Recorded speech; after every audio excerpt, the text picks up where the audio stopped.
നമസ്കാരം, ബിനോഡ് ടാക്കീസിലേക്ക് സ്വാഗതം. തലക്കെട്ടിലെ പ്രയോഗമൊന്നും കണ്ടിട്ട് ആശങ്ക വേണ്ട കേട്ടോ. വാഴ എന്ന പേരിൽ തന്നെ ഒരു മലയാളം സിനിമ നിലവിൽ വിജയകരമായി കേരളത്തിൽ ഓടിക്കൊണ്ടിരിക്കുകയാണ്. ഇത് ആ വാഴയല്ല, ഇതൊരു തമിഴ് വാഴ. അതാണ് വാഴ. മലയാളം വാഴയെ പറ്റിയും പറയാനുണ്ട് ചിലത്, അത് പിന്നെ പറയാം. തമിഴിലെ പ്രശസ്ത സംവിധായകനായ മാരി സെൽവരാജ് രചനയും സംവിധാനവും നിർവഹിച്ച വാഴ എന്ന സിനിമ, ആ സിനിമയെക്കുറിച്ചാണ് ഇന്നത്തെ നമ്മുടെ ചർച്ച. എല്ലാവർക്കും സ്വാഗതം.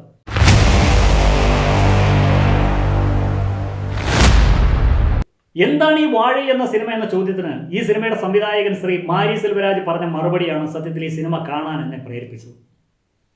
അതല്ലെങ്കിലും ഞാൻ ഈ സിനിമ കാണുമായിരുന്നു. കാരണം അദ്ദേഹം സംവിധാനം ചെയ്ത മിക്കവാറും എല്ലാ സിനിമകളും ഇല്ല, ഇതിനു മുമ്പ് 3 സിനിമകളാണ് അദ്ദേഹം സംവിധാനം ചെയ്തത്. ആ 3 സിനിമകളും ഞാൻ കണ്ടിട്ടുണ്ട്. അതുകൊണ്ട് ഇതും കണ്ടു. എന്നാൽ എന്തുകൊണ്ട് ഞാൻ ഇത് കണ്ടു എന്നതിന് അദ്ദേഹത്തിൻ്റെ മറ്റുള്ള സിനിമകളിൽ നിന്നൊക്കെ വ്യത്യസ്തമായ ഒരു കാരണം എനിക്കുണ്ട്. അത് പിന്നാലെ ഞാൻ പറയാം. തമിഴ്നാട്ടിലെയും കേരളത്തിലെയും തിയേറ്ററുകളിലെ പ്രദർശനമൊക്കെ കഴിഞ്ഞ് ഇപ്പോൾ ഈ സിനിമ പ്രമുഖ OTT പ്ലാറ്റ്ഫോമായ ഹോട്ട്സ്റ്റാറിൽ പ്രദർശനം തുടങ്ങിയിട്ടുണ്ട്. നിർബന്ധമായും തിയേറ്ററിൽ കണ്ട് ആസ്വദിക്കേണ്ട ഒരു സിനിമയായിരുന്നു ഇത്. ആ ഒരു അവസരം കിട്ടാത്തവർക്ക് OTTയിലായാലും കാണാൻ സൗകര്യമുണ്ട്. അത് എത്രയും പെട്ടെന്ന് കാണാൻ ശ്രമിക്കുക. ഒരു നല്ല ചലച്ചിത്ര അനുഭവം തന്നെയായിരിക്കും ഈ സിനിമ. ഈ സിനിമയെക്കുറിച്ച് സംവിധായകൻ മാരി സെൽവരാജ് പറഞ്ഞത്, അദ്ദേഹത്തിൻ്റെ തന്നെ ഇതിനു മുൻപ് പുറത്തിറങ്ങിയ 3 സിനിമകളുണ്ട്. പരിയേറും പെരുമാൾ എന്ന സിനിമ, അതാണ് അദ്ദേഹത്തിൻ്റെ ആദ്യത്തെ സിനിമ.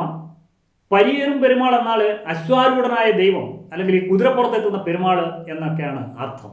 പരിയേറും പെരുമാൾ അല്ലെങ്കിൽ പരിയൻ, അതാണ് ഈ സിനിമയിലെ ഒരു പ്രതീകാത്മകമായ നായകൻ്റെ പേര്. ഈ നായകന് നമ്മുടെ സംവിധായകൻ്റെ ജീവിതവുമായി ഒരല്പം ബന്ധമുണ്ട്. അത് എന്താണെന്ന് ആ സിനിമയെപ്പറ്റി അടുത്ത ഒരു ദിവസം ഒരു വീഡിയോ ചെയ്യുമ്പോൾ ഞാൻ വിശദമായിട്ട് പറയാം. ഇന്ത്യയിൽ പ്രത്യേകിച്ചും തമിഴ്നാട്ടിൽ നിലനിൽക്കുന്ന ജാതീയമായ അസമത്വത്തെ അല്ലെങ്കിൽ ആ വേർതിരിവിനെ സ്വന്തം കാഴ്ചപ്പാടിലൂടെ ശക്തമായി അവതരിപ്പിക്കുന്ന ഒരു സിനിമയായിരുന്നു ഇത്. ഈ സിനിമയിലൂടെയാണ് മാരി സെൽവരാജ് എന്ന ചെറുപ്പക്കാരനായ സംവിധായകനെ അല്ലെങ്കിൽ സിനിമാക്കാരനെ ഈ തമിഴ് സിനിമാ ലോകം മാത്രമല്ല, ഇന്ത്യൻ സിനിമ തന്നെ ശ്രദ്ധിച്ചു തുടങ്ങിയത്. ജാതീയമായി അടിച്ചമർത്തപ്പെട്ടവരുടെ ഉയർത്തെഴുന്നേൽപ്പിൻ്റെ രാഷ്ട്രീയം, അത് വ്യക്തമായി മാരി സെൽവരാജ് ഈ സിനിമയിലൂടെ പറഞ്ഞിട്ടുണ്ട്. ഈ സിനിമയുടെ ഒരു പ്രധാന കണ്ടന്റ് മാരി സെൽവരാജിൻ്റെ സ്വന്തം ജീവിതത്തിലെ ഏറ്റവും മോശമായ ഒരു അനുഭവത്തിൽ നിന്നും അദ്ദേഹം പകർത്തിയെടുത്തതാണ്. നിരവധി അവാർഡുകൾ നേടിയ സിനിമയായിരുന്നു അത്. 2018 ഈ സിനിമ പുറത്തു വന്നത്. ഈ ചിത്രം പുറത്തു വന്നപ്പോൾ തന്നെ ഇതിൻ്റെ മേക്കിംഗ് രീതി, ഇതിൻ്റെ സ്ക്രിപ്റ്റ്, ഇതിൻ്റെ ഉള്ളടക്കം ഇതൊക്കെ സജീവമായ ചർച്ചയായപ്പോൾ തമിഴിലെ സൂപ്പർ നായകനായിട്ടുള്ള ധനുഷിൻ്റെ ശ്രദ്ധയിൽ ഈ മാരി സെൽവരാജ് എന്ന സംവിധായകൻ കയറി ഇടം നേടി. അങ്ങനെ ധനുഷിനെ നായകനാക്കി ഒരു പുതിയ പ്രോജക്റ്റ് ആ 2018 തന്നെ രൂപപ്പെട്ടു. എന്നാൽ അത് പല കാരണങ്ങൾ കൊണ്ടും യാഥാർത്ഥ്യമായത് 2021 ആ സിനിമയാണ് ധനുഷ് നായകനായിട്ട് അഭിനയിച്ച് സൂപ്പർ ഹിറ്റായിട്ട് വന്ന കർണൻ എന്ന് പറയുന്ന സിനിമ. പുരാണത്തിലെ കർണൻ അല്ല കേട്ടോ, ഇത് വേറെ കർണൻ. എന്നാലും പുരാണവുമായി ഈ കർണനും ചില റെഫറൻസുകളൊക്കെ ഉണ്ട്, ഈ കഥാപാത്രത്തിനും ചില റെഫറൻസുകളൊക്കെ ഉണ്ട്. അതൊക്കെ ആ കർണൻ എന്ന സിനിമയെപ്പറ്റി പറയുമ്പോൾ നമുക്കത് വിശദമായി പറയാം. തൻ്റെ ആദ്യ ചിത്രത്തിൽ അവതരിപ്പിച്ച അതേ വിഷയം, ഈ ജാതി രാഷ്ട്രീയം, അത് ഒരല്പം കൂടി വിശാലമായ ക്യാൻവാസിൽ അവതരിപ്പിച്ച സിനിമയാണ് കർണൻ. സത്യത്തിൽ ഈ കർണൻ സിനിമ തമിഴ്നാട്ടിൽ നടന്ന ഒരു സംഭവവുമായി ബന്ധപ്പെട്ട, അല്ലെങ്കിൽ ആ സംഭവത്തിൽ നിന്ന് പ്രേരണ ഉൾക്കൊണ്ടുകൊണ്ട് തിരക്കഥ തയ്യാറാക്കിയ ഒരു സിനിമയാണ്. തമിഴ്നാട്ടിലെ തൂത്തുക്കുടി ജില്ലയിൽ കൊടിയംകുളം എന്നൊരു ഗ്രാമമുണ്ട്. ആ ഗ്രാമത്തിൽ 1995 ഒരു പോലീസ് ആക്രമണം നടന്നു. ഒരു കേസിലെ പ്രതിയെ തേടി ഏതാണ്ട് 1000-ഓളം പോലീസുകാർ ഈ കൊടിയംകുളം എന്ന് പറയുന്ന ഗ്രാമം വളയുകയും വീടുകൾ അടിച്ച് തകർക്കുകയും വെടിവെപ്പ് നടത്തുകയും ചെയ്തു. പണ്ട് നമ്മുടെ തങ്കമണിയിൽ നടന്നതുപോലെയുള്ള വിവിധങ്ങളായ പോലീസ് കലാപരിപാടികളെല്ലാം അന്ന് നടന്നു. ഈ സംഭവം അന്ന് വലിയ കോളിളക്കം സൃഷ്ടിച്ച ഒരു സംഭവമായിരുന്നു. എന്നാൽ ഒരു ചെറിയൊരു പ്രശ്നം എന്താണെന്ന് വെച്ച് കഴിഞ്ഞാൽ, ഈ കൊടിയംകുളം പൂർണ്ണമായിട്ടും ദളിത് വിഭാഗക്കാർ താമസിച്ചിരുന്ന ഒരു ഗ്രാമമായിരുന്നു. ഈ സംഭവമാണ് മാരി സെൽവരാജ് കർണൻ എന്ന സിനിമയുടെ പ്ലോട്ടായി തിരഞ്ഞെടുത്തത്. കാരണം ഈ മാരി സെൽവരാജ് തൂത്തുക്കുടിക്കാരനാണ്. തൂത്തുക്കുടിക്കടുത്തുള്ള പുളിയംകുളമാണ് മാരിയുടെ ജന്മനാട്. ആ സംഭവം തിരക്കഥയാക്കിയപ്പോൾ അത് തന്നെ അന്ന് ഒത്തിരി വിവാദമുണ്ടാക്കിയ ഒരു കാര്യമാണ്. കാരണം എന്ന് വെച്ച് കഴിഞ്ഞാൽ ഇത് 1995 നടന്ന ഒരു സംഭവം. സിനിമയിൽ അത് 1997 നടന്ന സംഭവമായിട്ടാണ് ചിത്രീകരിച്ചിരുന്നത്. അപ്പോൾ വന്നൊരു പ്രശ്നം എന്താണെന്ന് വെച്ച് കഴിഞ്ഞാൽ ഈ 1995 തമിഴ്നാട്ടിൽ അധികാരത്തിലിരുന്ന രാഷ്ട്രീയ പാർട്ടി അല്ല 1997 ഭരിച്ചത്. അങ്ങനെ ഒരല്പം നൂലാമാലകളിലൂടെയൊക്കെ ചില കടമ്പകളൊക്കെ കടന്ന് ആണ് കർണന് പുറത്തിറങ്ങിയത് അന്ന്. ധനുഷ് നായകനായ ഈ സിനിമ സൂപ്പർ ഹിറ്റ് ആയതോടെ ഈ മാരി സെൽവരാജ് എന്ന സംവിധായകന്റെ മാർക്കറ്റ് വാല്യൂ കുത്തനെ കൂടി. ഈ കർണൻ സിനിമയിൽ നമ്മുടെ മലയാളത്തിൽ നിന്നും ലാല്, മോഹൻലാൽ അല്ല, സിദ്ദിഖ് ലാലിലെ ലാല് പ്രധാനപ്പെട്ട ഒരു വേഷത്തിൽ അഭിനയിക്കുന്നുണ്ട്. ഈ രണ്ട് സിനിമകൾക്കും ശേഷം ഇതേ വിഷയം എന്ന് വെച്ചാൽ ഈ ജാതി രാഷ്ട്രീയം തന്നെ വിഷയമാക്കി മാരി സെൽവരാജ് സംവിധാനം ചെയ്ത സിനിമയാണ് മാമൻ. കമലഹാസൻ വർഷങ്ങൾക്ക് മുമ്പ് നായകനായി അഭിനയിച്ച് സൂപ്പർ ഹിറ്റായിരുന്ന തേവർ മകൻ എന്ന സിനിമയാണ് ഈ മാമന്നൻ എന്ന സിനിമയ്ക്ക് പ്രേരണയായത്. തമിഴിലെ ഹാസ്യ സാമ്രാട്ട് വടിവേൽ, കുമാര വടിവേൽ നടരാജൻ, അദ്ദേഹം ടൈറ്റിൽ റോളിലെത്തിയ സിനിമയാണ് ഈ മാമന്നൻ. ഈ വടിവേൽ എന്ന നടന്റെ ലൈഫ് ടൈം റോൾ എന്ന വിശേഷണം മാത്രമല്ല ഈ സിനിമയ്ക്കുള്ളത്. നമ്മുടെ മലയാളത്തിലെ അഭിമാനമായ ഫഹദ് ഫാസിൽ രത്നവേൽ എന്ന വില്ലനായി അരങ്ങ് തകർത്ത സിനിമ എന്നൊരു പ്രത്യേകത കൂടിയുണ്ട് ഈ മാമന്നൻ. അയ്യോ, അത് മാത്രമല്ല, തമിഴ്നാട്ടിലെ അടുത്ത മഹാരാജാവ് എന്ന് വെച്ച് കഴിഞ്ഞാൽ അടുത്ത മുഖ്യമന്ത്രിയായി അഭിഷേകം ചെയ്യാൻ തയ്യാറായി നിൽക്കുന്ന ഉദയനിധി സ്റ്റാലിൻ, നമ്മുടെ തമിഴ്നാട് മുഖ്യമന്ത്രി മുക സ്റ്റാലിൻ്റെ പുന്നാര മകൻ ഉദയനിധി സ്റ്റാലിൻ്റെ അഭിനയത്തിൻ്റെ റിട്ടയർമെൻറ്റ് സിനിമ എന്നൊരു പ്രത്യേകത കൂടി ഈ സിനിമയ്ക്ക് ഉണ്ടെന്ന് പറയപ്പെടുന്നു. അതൊക്കെ അവിടെ നിൽക്കട്ടെ. നമ്മുടെ ഈ 3 സിനിമകളെയും പറ്റി വിശദമായ ഒരു അവലോകനം പിന്നീട് നമുക്ക് നടത്താം. കാരണം ഈ തമിഴ്നാട് ഉണ്ടായ കാലം മുതൽ ആ സംസ്ഥാനം ഭരിച്ചത് 1-2 രാഷ്ട്രീയ പാർട്ടികളാണ്. അതിൽ ഭൂരിപക്ഷം കാലവും തമിഴ്നാട് ഭരിച്ചത് ദ്രാവിഡ രാഷ്ട്രീയ പാർട്ടികളാണ്. എന്നാൽ ഇന്ത്യയിൽ ഈ ജാതി രാഷ്ട്രീയത്തിൻ്റെ അല്ലെങ്കിൽ ജാതീയമായ വേർതിരിവിൻ്റെ ഏറ്റവും ക്രൂരമായ മുഖം തമിഴ്നാട്ടിൽ തന്നെ. ആ മുഖത്തിൻ്റെ വൈകൃതം ഈ 3 സിനിമകളിലൂടെയും നമുക്ക് ബോധ്യമാകും. ഈ 3 സിനിമകൾക്കും ആസ്പദമായ സംഭവങ്ങൾ നടന്നത് ഈ സിനിമകളുടെ സംവിധായകൻ മാരി സെൽവരാജിൻ്റെ ജന്മനാട്ടിലും അതിൻ്റെ പരിസര പ്രദേശങ്ങളിലുമാണെന്നത് നമുക്കൊരു കൗതുകം നൽകുന്ന കാര്യമാണ്. അപ്പോൾ ബാക്കിയുള്ള സംസ്ഥാന ജില്ലകളിലൊക്കെ എന്തായിരിക്കും അവസ്ഥ എന്ന് ആലോചിച്ച് നോക്കി.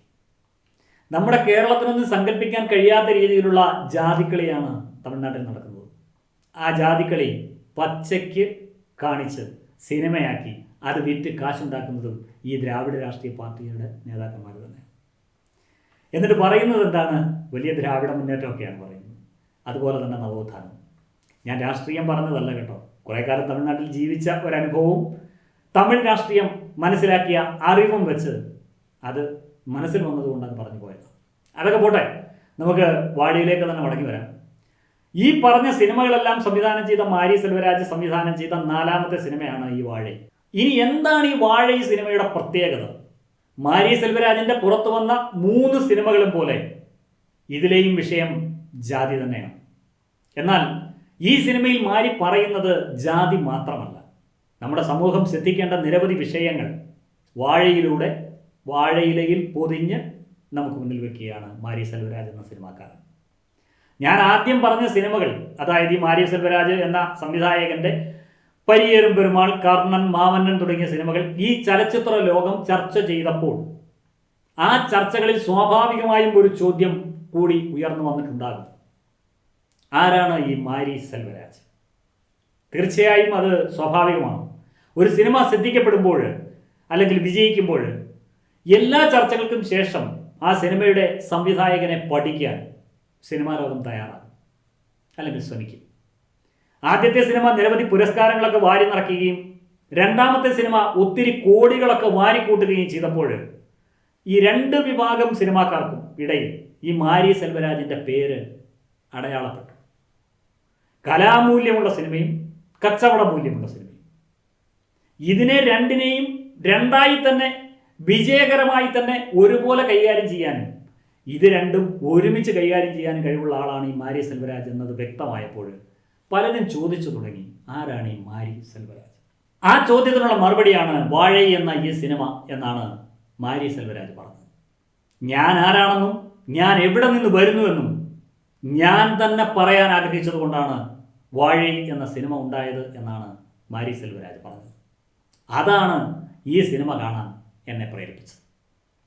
ഒരു സംവിധായകൻ, അതും 10-40 വയസ്സ് മാത്രം പ്രായമുള്ള ഒരു സിനിമാക്കാരൻ, അയാൾ നമ്മളോട് തുറന്ന് പറയുകയാണ് ഈ സിനിമ എൻ്റെ കഥയാണ് എന്ന്.